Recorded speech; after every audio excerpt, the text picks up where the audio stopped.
Chapter 26. The centipede, who had been dancing wildly around the deck during the song, had suddenly gone too close to the downward curving edge of the Peach, and for 3 awful seconds he had stood teetering on the brink, swinging his legs frantically in circles in an effort to stop himself from falling over backwards into space. But before anyone could reach him, down he went. He gave a shriek of terror as he fell, and the others, rushing to the side and peering over, saw his poor long body tumbling over and over through the air, getting smaller and smaller until it was out of sight. "Silkworm!" yelled James. "Start spinning!" Silkworm sighed, for she was still very tired from spinning all that silk from the seagulls. But she did as she was told.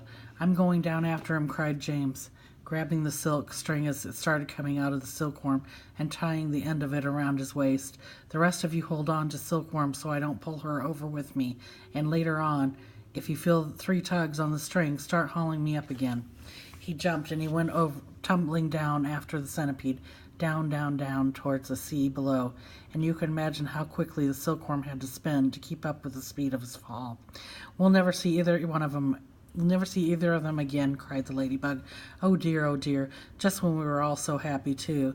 Miss Spider, the glowworm, and the ladybug all began to cry. So did the earthworm. "I don't care a bit about the centipede," the earthworm sobbed, "but I really did love that little boy." Very softly, the old green grasshopper started to play a funeral march on his violin, and by the time he had finished, everyone, including himself, was in a flood of tears. Suddenly there came 3 sharp tugs on the rope. "Pull!" shouted the green grasshopper. "Everyone get behind me and pull." There was about a mile of string to be hauled up in, but they all worked like mad, and in the end, over the side of the Peach, there appeared a dripping wet James and a dripping wet centipede clinging to him tightly with all 42 of his legs. "He saved me," gasped the centipede. "He swam around in the middle of the Atlantic Ocean till he found me." "My dear boy," the old green grasshopper said, patting James on the back, "I do congratulate you." "My boots!" cried the centipede. "Just look at my precious boots. They are ruined by the water." "Be quiet," the earthworm said. "You are lucky to be alive." "Are we still going up and up?" asked James. "We certainly are," answered the old green grasshopper, "and it's beginning to get dark." "I know. It'll soon be night." "Why don't we all go down below and keep warm until tomorrow morning?" Miss Spider suggested. "No," the old green grasshopper said. "I think it would be very unwise. It will be safer if we all stay up here through the night and keep watch. Then if anything happens, we shall anyway be ready for it." Chapter 27. James Harry Trotter and his companions crouched close together on top of the Peach as the night began closing in around them. Clouds like mountains towered high above their heads on all sides, mysterious, menacing, overwhelming. Gradually it grew darker and darker.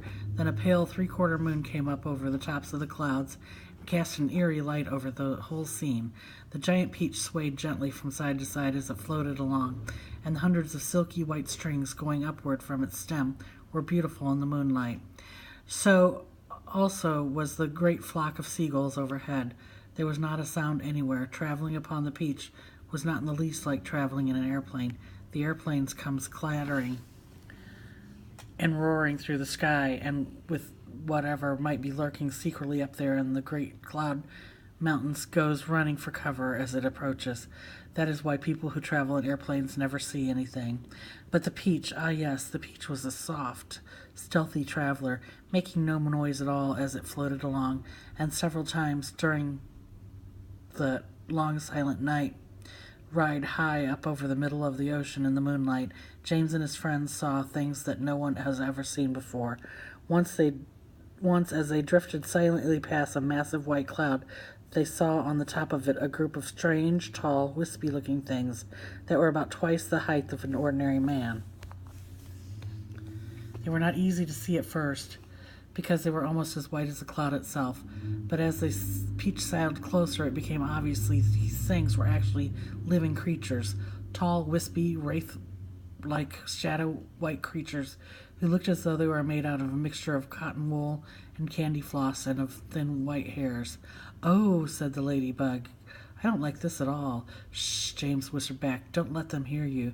They must be cloud men. Cloud men, they murmured, huddling closer together for comfort. Oh dear, oh dear.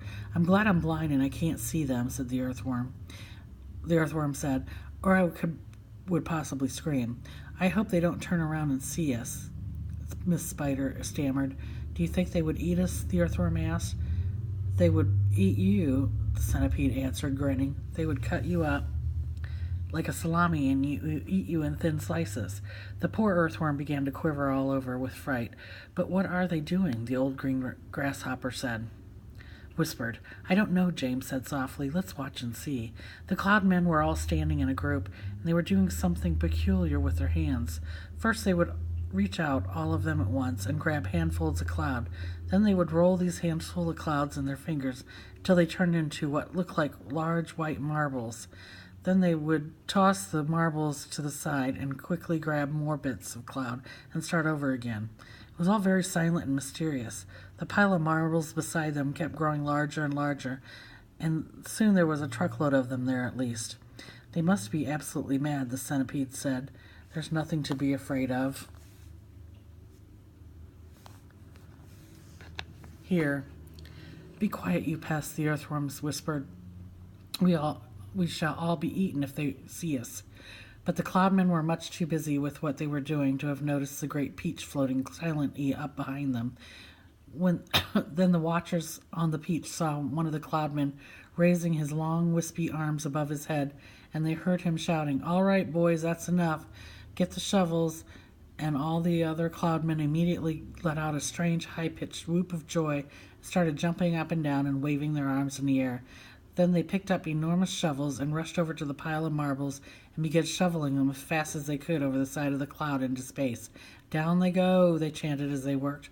Down they go, hail and snow, freezes and sneezes, and noses will blow. It's a hailstorm, whispered James excitedly. They've been making hailstones, and now they are showering them down onto the people in the world below. Hailstones, the centipede said. That's ridiculous. This is summertime. You don't have hailstones in summer times. They are practicing for winter, James told him. I don't believe it, shouted the centipede, raising his voice.